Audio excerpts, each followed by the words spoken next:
దాయాది దేశానికి ఎప్పటికీ గుర్తుండిపోయేలా గుణపాఠం చెప్పాలని ప్రతి ఒక్క భారతీయుడు బలంగా కోరుకుంటున్నాడు.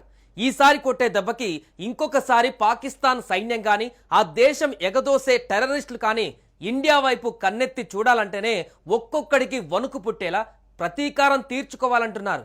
ఇప్పటికే వివిధ రకాలుగా పాకిస్తాన్ పైన చర్యలు తీసుకుంటుంది భారత సర్కార్. పాక్ ని దెబ్బ కొట్టేందుకు వ్యూహాత్మకంగా సింధు నది జలాలను ఆపేసింది.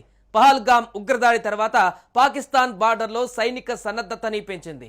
దాంతో భారత్ కూడా తన బలగాలను సరిహద్దుల్లో మోహరిస్తోంది.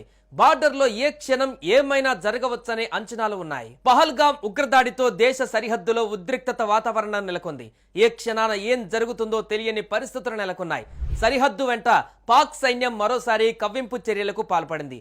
వరుసగా రెండవ రోజు కాల్పుల విరమణ ఒప్పందాన్ని ఉల్లంఘించింది. ఎల్ఓసి వెంబడి పలు ప్రాంతాలలో పెద్ద ఎత్తున కాల్పులకు పాల్పడుతోంది. దీంతో భారత సైన్యం సమర్థవంతంగా తిప్పికొడుతోంది. మొదట గురువారం రాత్రి పాక్ సైన్యం కాల్పులకు తెగబడగా భారత సైన్యం తిప్పికొట్టింది. అయితే అంతటితో ఆగకుండా రెండవసారి శుక్రవారం అర్ధరాత్రి కూడా పాక్ సైన్యం కాల్పులకు తెగబడిందని, భారత్ ఆ చర్యలను ధీటైన సమాధానం ఇచ్చిందని రక్షణ శాఖ అధికారులు వెల్లడించారు. ఈ ఘటనలో ఎలాంటి ప్రాణ నష్టం సంభవించలేదని, ఎవరికీ గాయాలు కాలేదని తెలిపారు.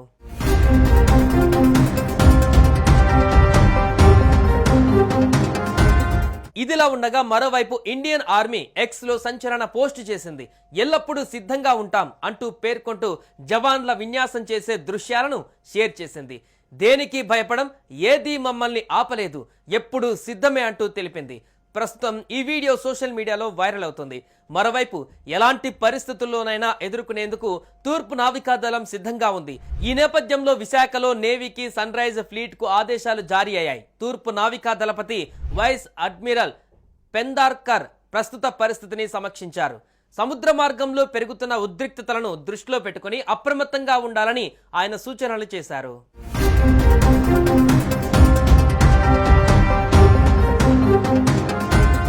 అంతేకాదు, ప్రస్తుతం అత్యవసర పరిస్థితి నెలకొన్న నేపథ్యంలో యుద్ధ నౌకలు, సబ్మెరైన్లలో పనిచేస్తున్న సిబ్బందికి సెలవులు రద్దు చేసినట్టుగా తెలుస్తోంది.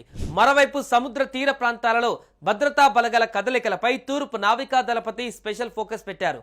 ఇక అరేబియా మహాసముద్రంలో భారత నౌకాదళం అత్యాధునిక aircraft corridor INS Vikrant మోహరించడం ప్రాధాన్యం సంతరించుకుంది.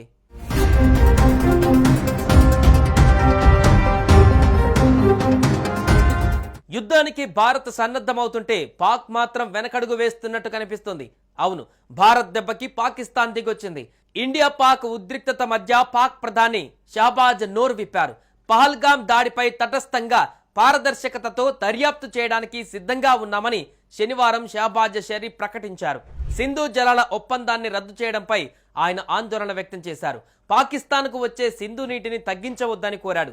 తటస్థమైన పారదర్శకమైన ఏ దర్యాప్తుకైనా పాకిస్తాన్ పాల్గొనడానికి సిద్ధంగా ఉందని పాక్ ప్రధాని చెప్పుకువచ్చాడు. శాంతి మా ప్రాధాన్యత, అలాగే మా సమగ్రత, భద్రతా విషయంలో ఎప్పుడూ మేము రాజీ పడమని పాకిస్తాన్ ప్రధానమంత్రి అన్నారు.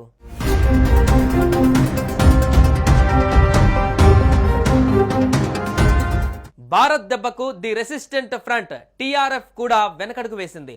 పహల్గామ్ ఉగ్రదాడి ఘటనపై ఉగ్ర సంస్థ ది రెసిస్టెంట్ ఫ్రంట్ సంచలన ప్రకటన చేసింది. మొదట ఈ దాడి తమ పనే అని ప్రకటించుకున్న టీఆర్ఎఫ్ ఇప్పుడు మాట మార్చింది. పహల్గామ్లో పర్యాటకులపై దాడి తమ పని కాదని తెలిపింది. ఈ మేరకు సంచలన ప్రకటన విడుదల చేసింది. ఈ సందర్భంగా భారత్పై తీవ్ర ఆరోపణలు చేసింది. మరోపక్క పాకిస్తాన్ ప్రధానమంత్రి షహబాజ్, పాకిస్తాన్ పీపుల్స్ పార్టీ చైర్మన్ బిలావల్ భుట్టో చేసిన వ్యాఖ్యలు మరింత రెచ్చగొట్టేలా ఉన్నాయి. ఉగ్రదాడికి ప్రతీకారంగా భారత్ దుస్సాహసానికి పూనుకుంటే ఎలా రక్షించుకోవాలో తెలుసంటూ పొగరబోతూ వ్యాఖ్యలు చేశారు. పహల్గామ్ ఘటన పైన నిష్పాక్షిక విచారణ జరిపితే సహకరిస్తామని షహబాజ్ పేర్కొన్నారు. సింధు నది పాకిస్తాన్ సొంతమని, ఆ నదీ జలాలను అడ్డుకుంటే రక్తం ఏరులై పారుతుందంటూ బిలావల్ భుట్టో చేసిన వ్యాఖ్యలు మరింత రెచ్చగొట్టేలా ఉన్నాయి.